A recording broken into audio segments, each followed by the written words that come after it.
Assalamualaikum warahmatullahi wabarakatuh. Alhamdulillahirabbil alamin. Assalatu wassalamu ala asyrafil anbiya'i wal mursalin sayyidina wa maulana Muhammad wa ala alihi wa sahbihi ajma'in, amma ba'd.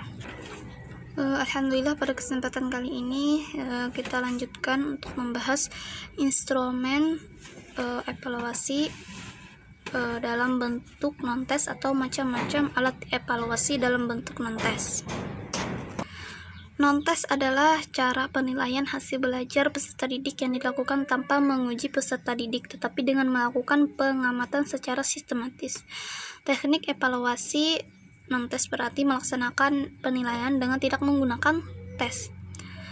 Teknik penilaian ini umumnya untuk menilai kepribadian anak secara menyeluruh, meliputi sikap, tingkah laku, sifat, sikap sosial, dan lain-lain yang berhubungan dengan kegiatan belajar dalam pendidikan, baik secara individu maupun secara berkelompok. Teknik ini dilakukan dengan pengamatan secara sistematis, melakukan wawancara, memeriksa atau meneliti dokumen-dokumen. Nah, di sini akan dibahas ada jenis atau alat-alat evaluasi non-tes. Yang pertama yaitu skala bertingkat, yaitu menggambarkan suatu nilai dalam bentuk angka. Angka-angka diberikan secara bertingkat dari angka terendah hingga angka paling tinggi. Dengan menggunakan skala bertingkat ini lebih fleksibel, terus lebih memudahkan peneliti untuk mengetahui pendapat responden lebih mendalam tentang variabel yang diteliti, dan cocok digunakan untuk memperoleh data kualitatif tentang objek yang bersifat heterogen.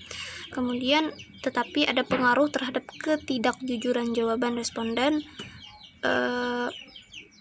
dan keinginan untuk berbuat baik dengan memberi nilai tinggi. Yang kedua yaitu angket atau kuesioner. Pada dasarnya angket ada sebuah daftar pertanyaan yang harus diisi oleh orang yang akan diukur, dan umumnya tujuan penggunaan angket atau kuesioner ini dalam proses pembelajaran terutama adalah untuk memperoleh data mengenai latar belakang peserta didik sebagai salah satu bahan dalam menganalisis tingkah laku dan proses belajar mereka. Angket adalah daftar pertanyaan yang terbagi dalam beberapa kategori. Dari segi yang memberikan jawaban, angket dibagi menjadi angket langsung dan angket tidak langsung. Angket langsung adalah angket yang dijawab langsung oleh orang yang diminta jawabannya, sedangkan angket tidak langsung dijawab oleh secara tidak langsung oleh orang yang dekat dan mengetahui penjawab. Seperti contoh, apabila yang hendak dimintai jawaban adalah seorang yang buta huruf, maka dapat dibantu oleh anak, tetangga, atau anggota keluarganya. Dan bila ditinjau dari segi cara menjawab, maka angket terbagi menjadi angket tertutup dan angket terbuka. Oke, langsung saja ke daftar cek, yaitu deretan pernyataan yang biasanya singkat, di mana responden yang dievaluasi tinggal membubuhkan tanda cocok di tempat yang sudah disediakan. Yang keempat yaitu wawancara, yaitu suatu teknik penilaian yang dilakukan dengan jalan percakapan yang berisikan pertanyaan-pertanyaan yang sesuai dengan tujuan informasi yang hendak digali. Yang kelima yaitu pengamatan. Pengamatan atau observasi adalah suatu proses pengamatan dan pencatatan secara sistematis, logis, objektif, dan rasional mengenai berbagai fenomena, baik dalam situasi yang sebenarnya maupun dalam situasi buatan untuk mencapai tujuan tertentu. Yang terakhir yaitu riwayat hidup, adalah gambaran tentang keadaan seseorang selama dalam masa hidupnya.